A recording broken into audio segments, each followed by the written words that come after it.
The Vrek Empire had conquered 47 star systems in less than 2 centuries. They were apex predators, standing 9 feet tall with obsidian exoskeletons and mandibles that could snap steel. Their warriors were bred for combat, their fleets equipped with weapons that could crack planets. They had faced the Lythians, who could manipulate gravity itself. They had crushed the Synthery Collective, whose networked intelligence spanned entire solar systems. They knew war. They knew terror. Then they encountered Earth. Commander Jacor stood on the bridge of the dreadnought Vengeance of Krell, studying the tactical display. The third planet from this unremarkable yellow star had been marked for annexation 3 cycles ago. Initial scans showed a divided species still using primitive chemical propulsion, fractured into hundreds of competing nations. It should have been simple. Deploy the fear protocols, Jacor commanded. Let them witness our power. The Vrek had perfected psychological warfare over millennia. Their fear protocols were designed to break a species' will before the first shot was fired. Massive holographic projections of Vrek warriors materialized above Earth's major cities. The images showed their conquests, their victims, the inevitability of surrender. In 47 systems, it had never failed. Earth's response came within hours. It wasn't surrender. It wasn't even fear. It was laughter. "Commander?" His communications officer chittered nervously. "The humans are broadcasting messages. They're making jokes about our appearance. They've created something called memes." Jacor's mandibles clicked in confusion. "Explain." The officer displayed a human data stream. Thousands of images mocked the Vrek projections, comparing them to creatures from human entertainment, adding absurd captions, transforming terror into ridicule. Within Earth's network, the fear protocols had become entertainment. "Impossible," Jacor hissed. "Intensify the display. Show them the fate of the Lithian homeworld." They did. They broadcast footage of planetary destruction, of civilizations reduced to ash. Any rational species would have broken. The humans studied it, analyzed it, and prepared for war. What the Vrek didn't understand, what no other species had shown them, was that humans had been preparing for this moment since they first looked up at the stars. Every monster in their fiction, every nightmare in their mythology, every disaster scenario in their imagination, they had already fought it in their minds 1,000 times. They had nuclear weapons pointed at themselves for generations, living under the shadow of self-annihilation, and had chosen not to fire them. Fear wasn't foreign to humans. It was their oldest companion. The first Vrek assault fleet entered Earth's atmosphere expecting scattered resistance. What they found was coordinated chaos. Human vessels cobbled together from civilian spacecraft and military prototypes swarmed like insects.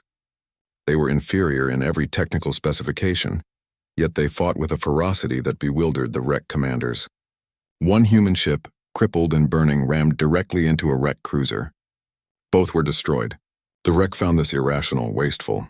The humans called it Tuesday. "They're everywhere," a Vrek pilot screamed over the comm. "They hide in debris fields. They launch attacks from their own dying ships. The transmission ended abruptly. Jacor watched his tactical display with growing unease.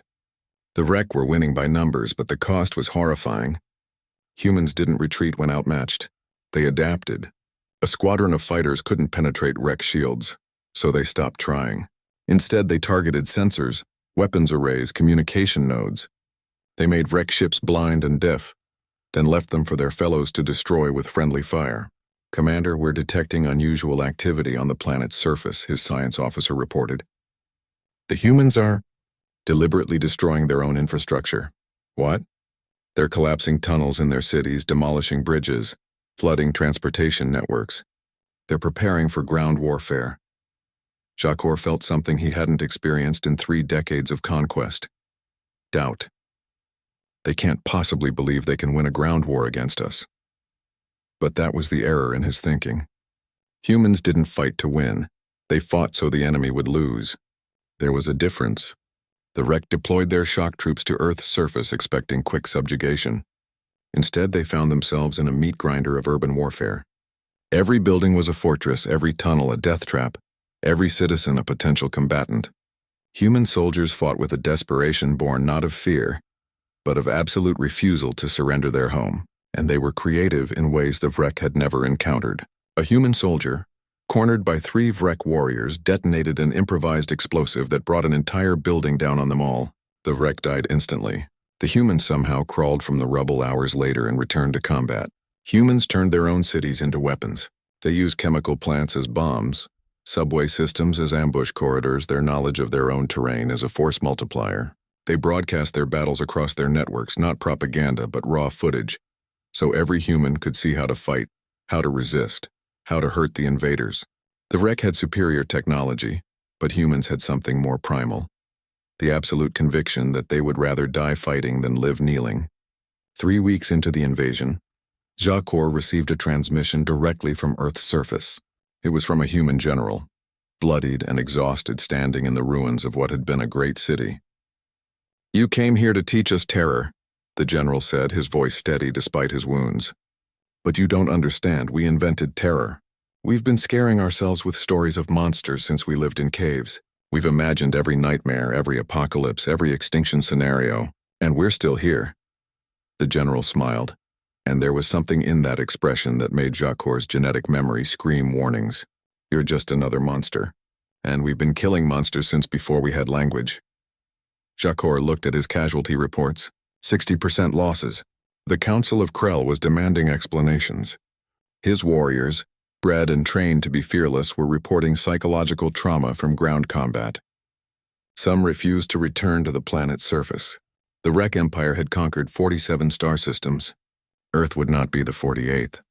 Jakor gave the order to withdraw, the first retreat in Vrek military history. As his fleet limped away from the Sol system, he transmitted a message back to the Empire, a warning that would echo through the galactic community for generations. "Mark this system forbidden. The humans are not prey. They are not warriors. They are something we have no classification for, a species that fights hardest when they should surrender, that laughs at death, that turns fear itself into a weapon." We thought we knew terror. We were wrong. The humans don't fear terror. They are terror, wrapped in flesh and armed with spite. Behind them, Earth burned but remained unbroken, and humanity looked up at the stars with new understanding. They weren't alone in the universe, but the universe had just learned it wasn't alone with them either. And that, as humans would say, made all the difference.